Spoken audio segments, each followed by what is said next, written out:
So, students, as we are discussing the steps involved in the establishment or setup of an enterprise, so as I have stated earlier, that steps involved in setting up an enterprise does not consist of one step, it consists of various, numerous, and multifaceted steps.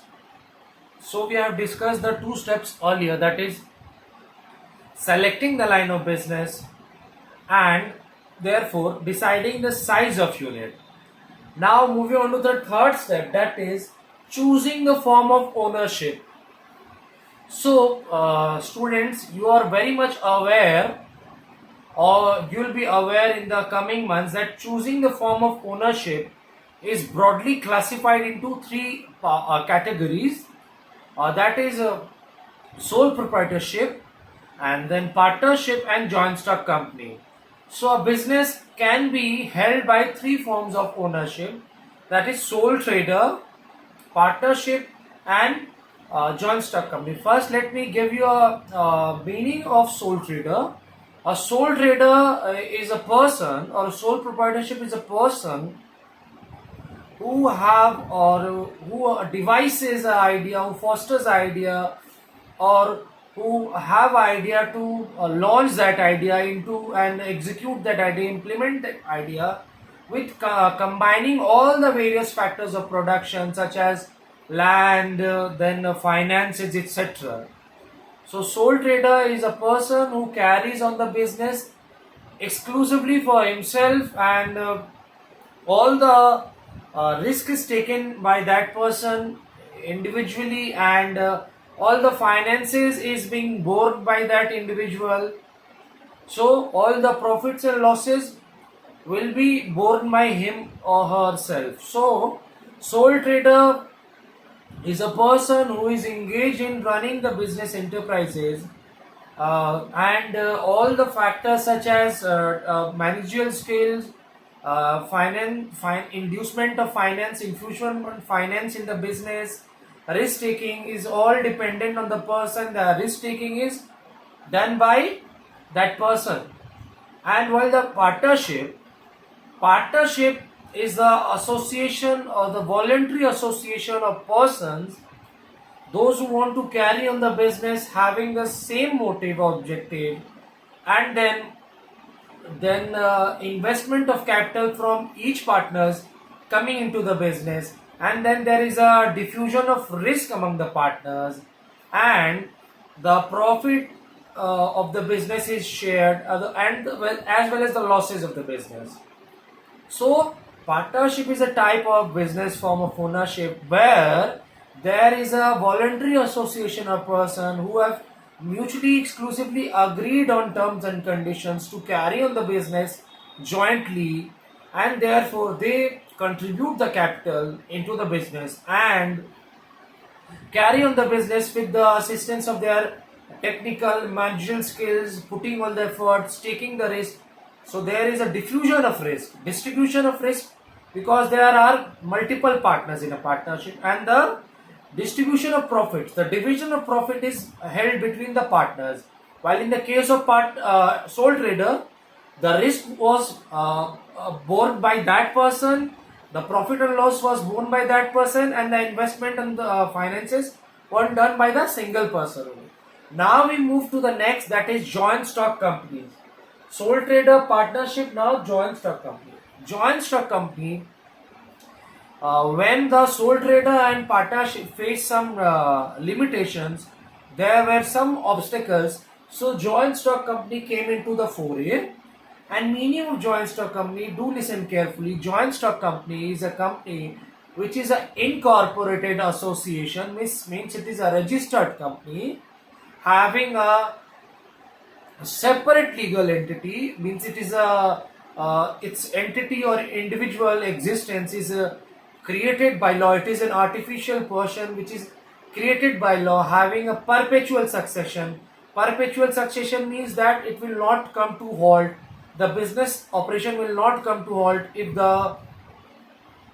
if the owner dies or if the owner becomes the bankruptcy or a lunacy, so with a perpetual succession and a common seal, and there is a limited liability on the face value of shares held by the state shareholders, means the liability of the company cannot be held by the shareholders.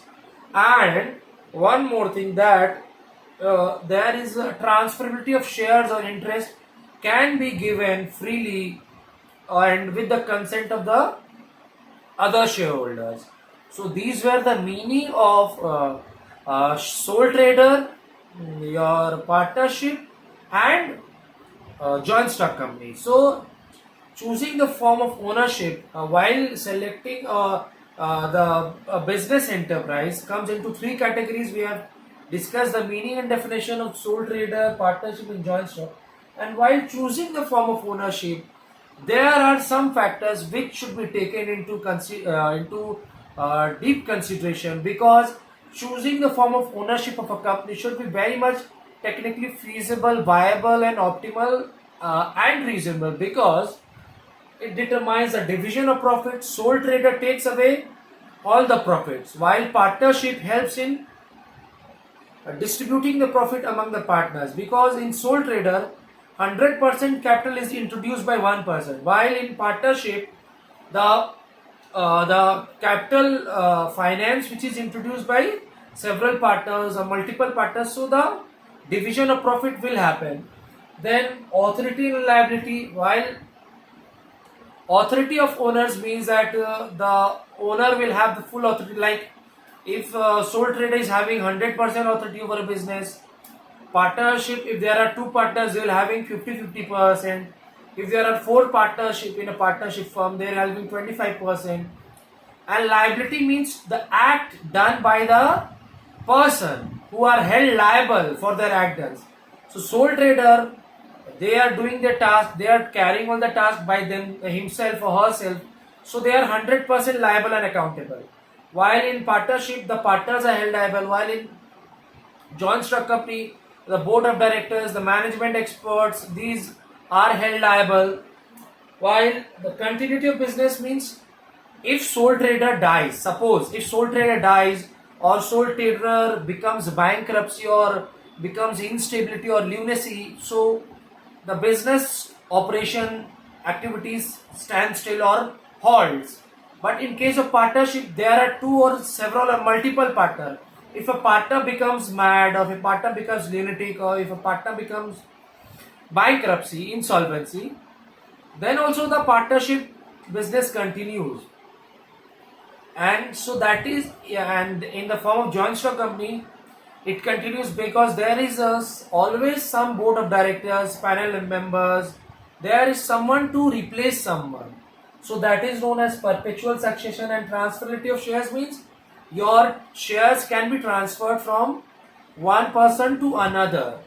So these factors should be determined and kept into consideration while choosing the form of the ownership of the business. Now, as I have written, the choosing of the form of ownership should be depending upon several factors, several points, and several parameters, such as nature and size of business, whether it is industrial, whether it is trading, whether it is of service concern, then degree of risk, how much is the risk, large investment, large risk, small investment, small risk. Then continuity of business means perpetual succession. Then how the business should be formed, means it is should be very simple to operate or it is very hard to operate. Then capital and managerial requirements means sole trader requires small capital, while joint stock company requires huge capital. Managerial requirements, sole trader can be managed by the same person, while joint stock company requires a team of skillful and professional experts. While legal formalities, a sole proprietorship does not require all the complex and legal formalities, but a joint stock company needs to abide and comply with the state authorities, central authorities, and should follow all the memorandum of association and articles of association. So these are the things. While a good, optimum, feasible and viable, reasonable form of ownership should be very simple to understand, simple to operate. It should be very much flexible so that the it can cope up with different sorts of scenarios, circumstances, and it should be very simple to operate, and should be free from heavy taxation burden, heavy legal requirements. So a good form of ownership should be very easy to form, easy to set up, easy to establish. Simple to operate means the functioning of the business very simple, the activities, the operation of the business very simple to carry out and operate, and it should be flexible means whenever the laws or the various statutory requirement changes, the business can make all the amendments, the business organization can make all the implementation and can adjust and cope up with the changing requirements, changing circumstances as and when the need arises. Now moving to that, the business should be very much free from all the complicated heavy legal requirements and taxation. So this is the meaning of the choosing the form of ownership. Now next is the locating the appropriate site. Fourth number point. So while establishing an enterprise, there are several steps. The fourth step is site, means the actual land where the business will be set up. So selecting and locating an appropriate site is a very crucial, important, vital and pertinent factor and steps. So first of all, when the business is to be established, the entrepreneurs, the owners should visit the site, should locate the site, and then assess, analyze, judge the site. As I've written, this locating the site, it actually influences the profitability, the growth of the firm. If the location of the site is very good and all the customers are concentrated in that area, so obviously the sales will boost.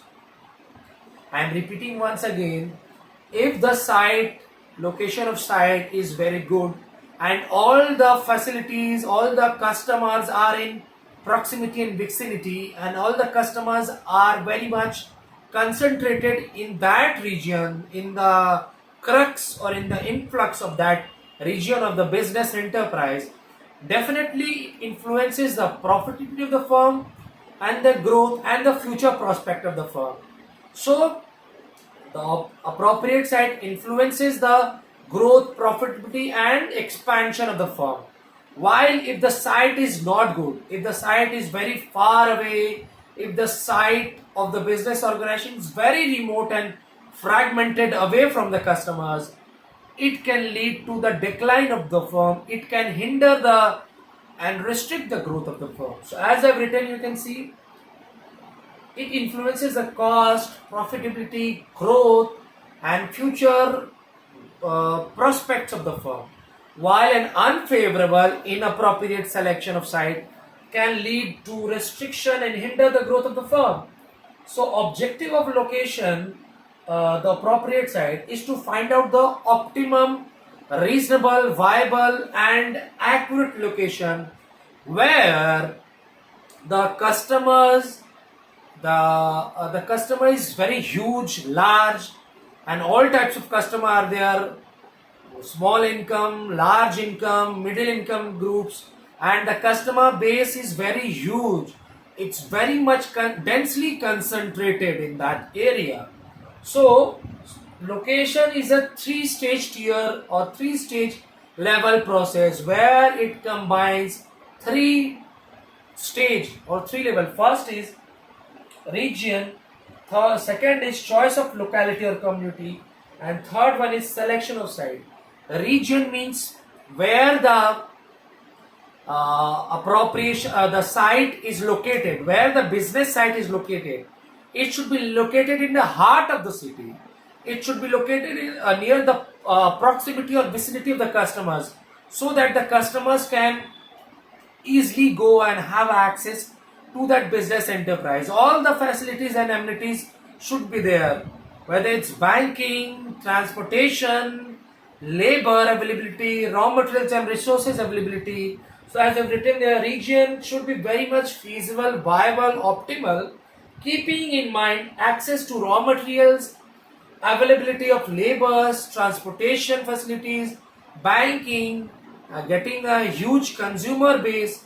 And next is choice of locality. Choice of locality should be very much good, means the community should have a good thinking, should know about all the new goods and services, the demand, taste, preferences, local attitude, how they are thinking, how they are well educated, qualified, preferences, taste and preferences, financial strength of the people, those who are residing there. And next is selection of the site. Selection of the site depends upon the land of the cost, whether the land of the cost is very high or medium or low. So selection of the site depends upon the land valuation, the cost of the land, registration cost, development cost, etc. So we have done the 3 number point, that is choosing the form of ownership, and 4th number point, that is locating the appropriate site.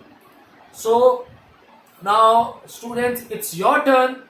You listen to the audio clips very carefully and watch the video numerous times, so as to grab the meaning, concept, content and conceptual clarity of it. And after that, after listening to the audio and watching the video, refer the book. Go through the book, this point several times, so as to get a glimpse and insight of the meaning.